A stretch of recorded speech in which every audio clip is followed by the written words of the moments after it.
welcome to the first ever airing of Clark County Connects. I am Emma, and here's my co-host, Iggy. Hey Emma.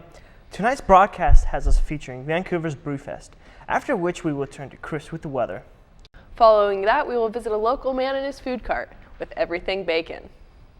Highlighting our local college teams is Eduardo. Following that is a look into Vancouver's very own Slocum House. Our field reporter Jesse brings us back into the 1800s, inside the walls of Fort Vancouver. Our final segment tonight will be an update on the store fire near 4th Plain and Fort Vancouver Way.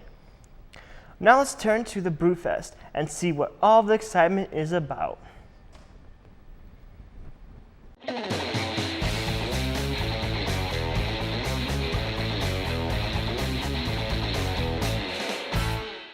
This is Ed O'Molina, and I'm here at the Vancouver Brewfest. Behind me, a whole lot of people are enjoying microbrews from Clark County. This is Ed O'Molina, and I'm here with Brian Davis. He's the coordinator of the Vancouver Brewfest, and this is the second year of the Brewfest, correct? That's correct. That's here, second annual Vancouver Winter Brewfest. So this one seems a bit bigger than last year. Is there anything that you've added? We added a couple more decorations, some cups, some marketing, just some great people, and some good holiday spirit. How about that? So I have to ask, and this is a loaded question. Wait, 39 breweries, so we did add 13 more beers. Awesome. Okay, so with those extra beers, I've got to ask you, and this is a loaded question, I'm warning you, which one's your favorite? Which one's all of them. We love them all. We tried them all, so I can't even pick just one. What got you into doing these types of events? We've been organizing events for 4 or 5 years. We put on the Vancouver USA Marathon and other running events. And we thought there was a need in Vancouver for a Brewfest because we went to the other one in Portland and too big of lines, and you're power drinking and waiting in line to get the next beer. And I thought, what a great opportunity. So it has nothing to do with running, but we just got a great crew, and we love to put on events and organize them. What's in the future for the Vancouver Brewfest? Well, we expanded to a third day this year. We might get bigger, 10. I don't know. We're going to fill up here. I think just keep producing. Maybe we'll add a couple more breweries, but just keeping it small, tight, and a good time for everybody. If I'm a home brewer, or I'm kind of on that cusp, kind of like Heathen is, you mentioned them a little earlier, if I'm getting ready to expand my brew operation, how do I get in contact with you guys for next year? So just go to VancouverWinterBrewfest.com, or you can email me at brian@energyevents.com, and we'll see if we can get you on the list. We actually had to turn 4 breweries away because I wanted to keep it at 35. So, yeah, just contact me, and we'll get you in. So this is Ed O'Molina with Brian. We're going to go drink some more beers, try some more things out. And Vancouver, if you guys want to come down, check it out online at VancouverWinterBrewfest.com. Cheers. Cheers. Hey, folks, this is Ed O'Molina, and I'm here with Rodney Stryker and Heathen Brewing. So how did Heathen Brewing start? Heathen Brewing is my business partner, Sonny Parsons. He wanted to take us homebrew to the next level, and Heathen was born. Why Heathen? It had something to do with the grandparents calling all the grandkids little heathens when they were running around being unruly. So what got you into home brewing? Just the passion for the craft, being able to make something that people appreciate, and, what's not fun about beer. Have you ever made any mistakes in the brewing process? Of course, everyone makes mistakes. You learn from them and you move on. You start with sanitation. Sanitation's a big factor in brewing. You want to make sure all your equipment's clean, nothing is infected with any sort of bugs or anything. So sanitation's probably the big one. What's your premier flagship product this year? This year we brought our Accelerant India Red Ale. It's the first India Red Ale we've ever done. We're pretty hop focused at our brewery. We consider ourselves hop arsonist, what's on the description there. Nice and toasty notes. You got a lot of the caramel malts that come through, but it's still balanced pretty heavily with the hops. And what made you volunteer for the Vancouver Brewfest? You meet new people, pour beer, make everybody happy. And this is the Accelerant IRA, which was recommended earlier, so we're going to give this a shot. To the bottom run. Thank you. So you hand your ticket, and they give you beer. Yes. What's the best part about the Brewfest? The beer. The beer. That seems to be the consensus. Is there anything else you like about the Brewfest? Pretty much the beer. There you have it, folks, the Vancouver Brewfest. I've got Brianna with me, and she is a volunteer at the Brewfest. How long have you been volunteering for? Since 3:30. Oh, wow. So how did you find out about it? Katie it volunteered and kind of got me into it, so. Cool. So this is the first year that you've done this. Are you going to do it again? Maybe, yeah. It's been pretty fun. What's the most fun part about it so far? People watching. So all the different people wandering around. Yeah, there's some guy in a onesie, like pajama pants. There's some other guy that's in like a Santa with cutoff shorts and suspenders. So yeah, definitely good people watching. So everybody's having a good time then. So far, yeah. What's the most surprising thing you've seen so far? Probably that Santa.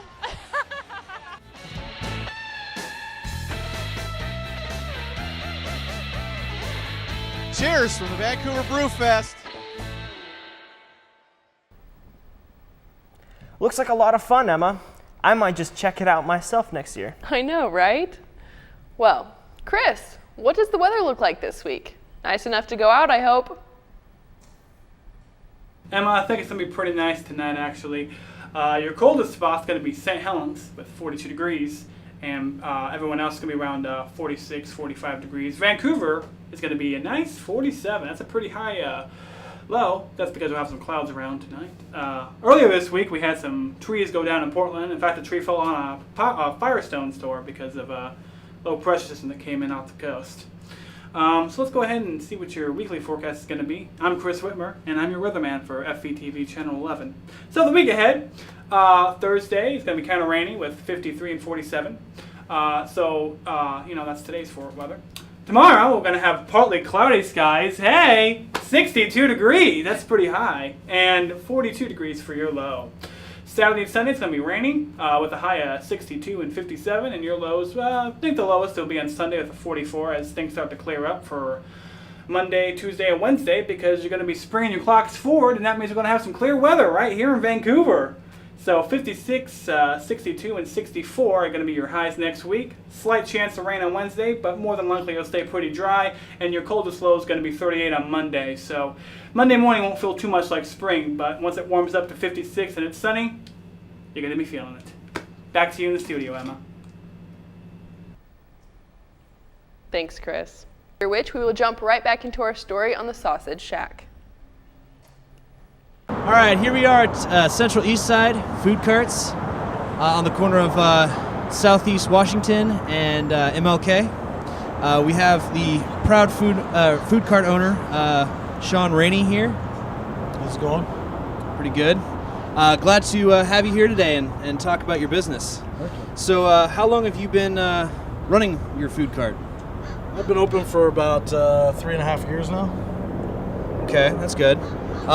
So can you tell me a little bit about, what kind of food you guys provide? Like, what exactly do you do? What's your niche? That's what I'm asking. Well, my niche is basically anything wrapped in bacon.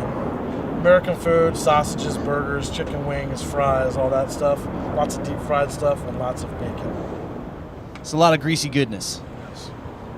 Sounds good. Okay. So you guys specialize in bacon, so it's not, that big of a surprise that you guys won the 2011 Bacon Cup, right? Correct. We won that 2011. That was the first annual Bacon Cup, and we won it for our bacon wrapped chicken wings. Well, that's good. So is that what you're going to be showing us today, is the bacon wrapped chicken wings?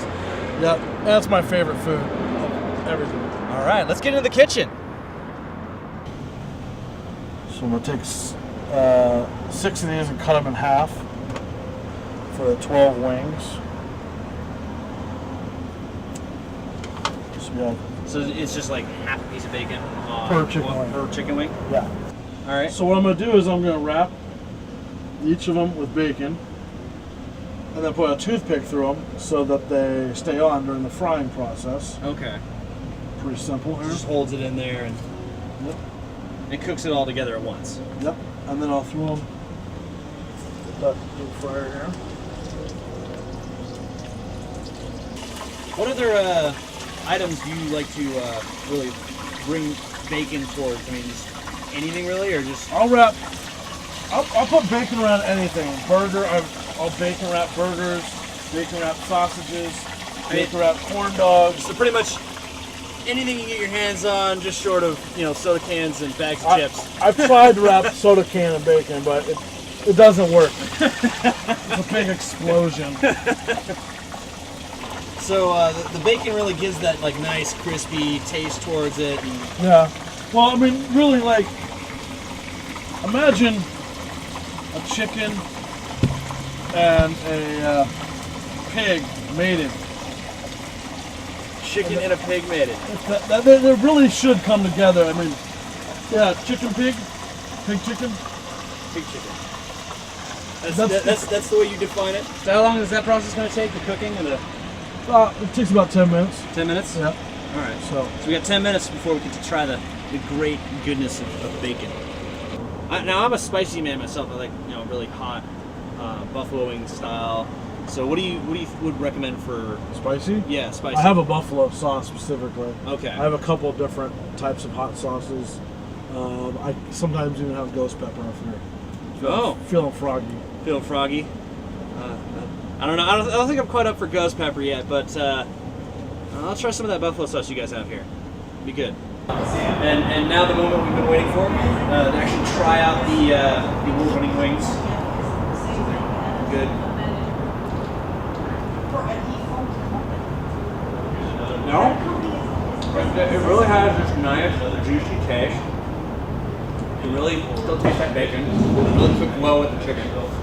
And I think the bacon really makes that crispy, hard outer shell really come out. Crispy outer side and nice and tender on the inside.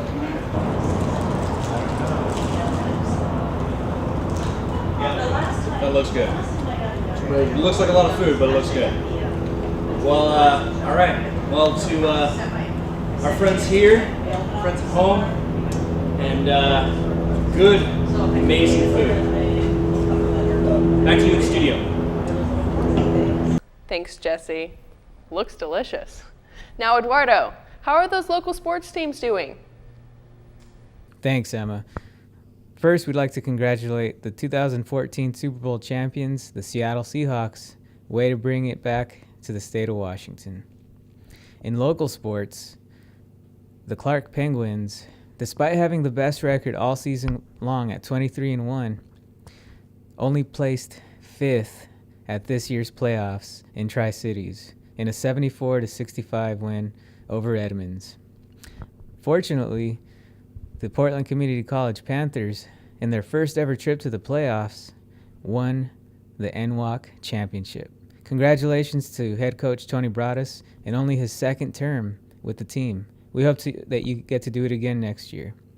Well, that about does it for sports. Back to you, Emma. Well, thanks, Ed, on the sports update. Next is our story on the Slocum House, followed by a story on Fort Vancouver. This is Ed O'Melina with FVTV here at the Slocum House at this special private event. Anyway, East Fork does run the Slocum House, and they offer this for wine tasting on the weekends and also for events.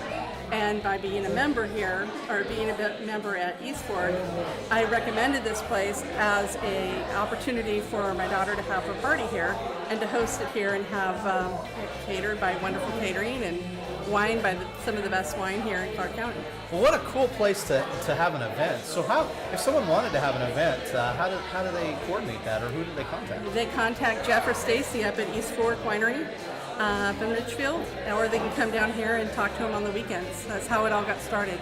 Cool. So, okay, you're involved with vineyards, and wine is one of my favorite things too. So what's your favorite wine? It depends on the day and the mood. This is Ed O'Melina with Fort Vancouver Television, and we're here at the Slocum House at Esther Short Park, and I'm here with Megan Farian. Megan Farian, and you have an event tonight. Yes, I do. Go ahead and explain your event. What I do, it's a murder mystery Christmas party that I put on. This is the second year I've done it. Family, and we just get together, and someone's gonna die tonight. How cool is that? Yeah, it's a lot of fun. There's a lot of crazy characters here tonight. It looks like there's quite a few people here, and so this is a private event. Yes. And so it's invite only. Correct. What made you pick the Slocum House? Actually, my mom is a member at East Fork Winery, and so we decided to come here, and then I heard it was haunted, so it was kind of worked out that we could have a murder mystery party at a haunted house. Okay, so we talked with your hostess, and she said this is a thing that she's been doing every year for all of her friends and coworkers.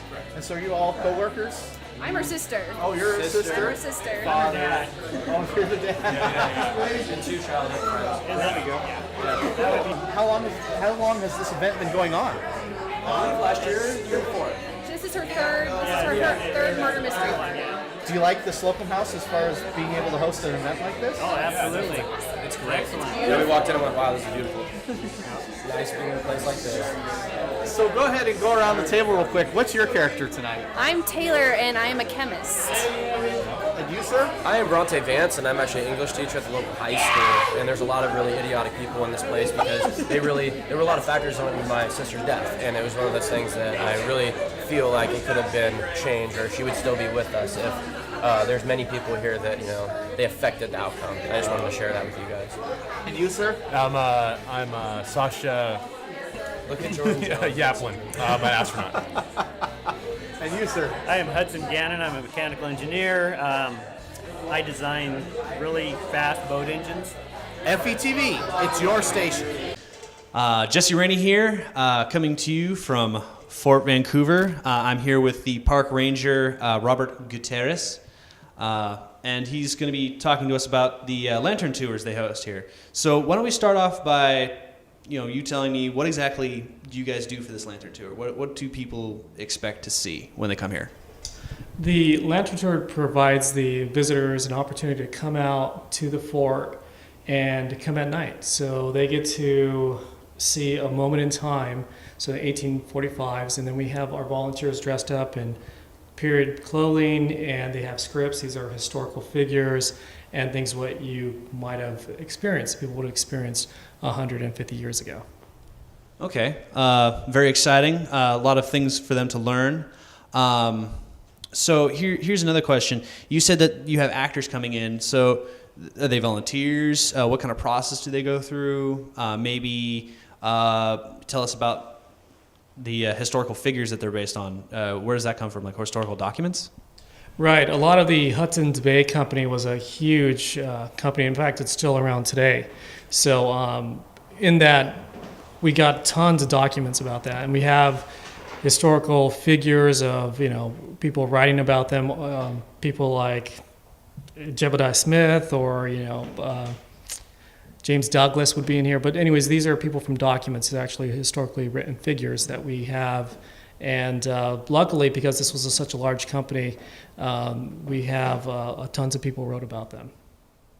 Okay, so these actors, they're volunteers, right? Yes, they're all volunteers. Everyone that comes here are volunteers. And in the past, we did have one of the college drama teachers come out. But these are all people who are just passionate about their parks, and they come out here and they want to, give some of that passion to the visitors. And so without them, it really makes the history come alive. So for the folks that at home, let them know what exactly is the admission price, and when do you guys do these lantern tours?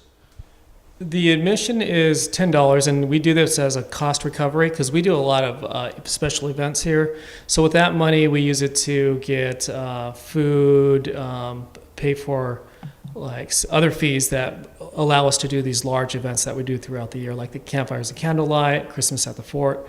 And so that's what we use the fees for. And it happens twice a month, beginning from September to about February. So for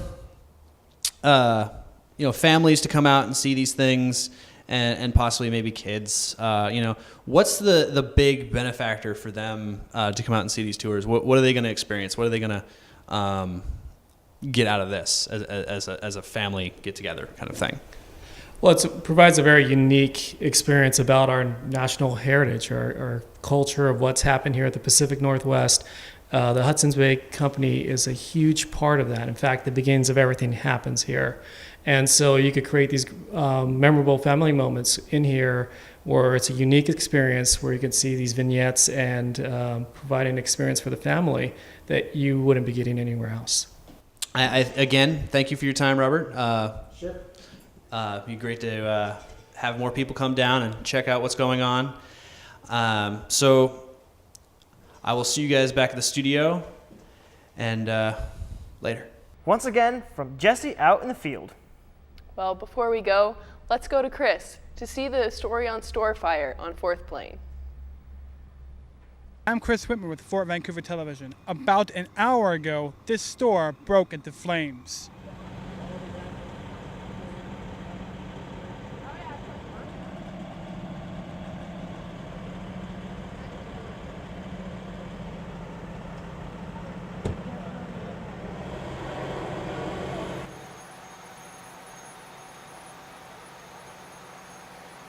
Several fire trucks and ambulance crews arrived along with the assistance of police vehicles to block off the road for about an hour when they contained the fire and completely put it out.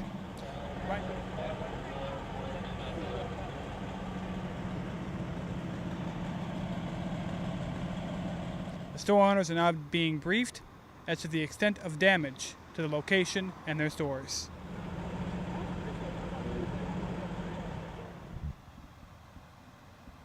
I'm Chris Whitmer with Fort Vancouver Television. Back to you in the studio. Well, thanks everyone for tuning in to Clark County Connects. We will be airing our show on the first Thursday of every month. So please, join us next time as we keep you connected to your county.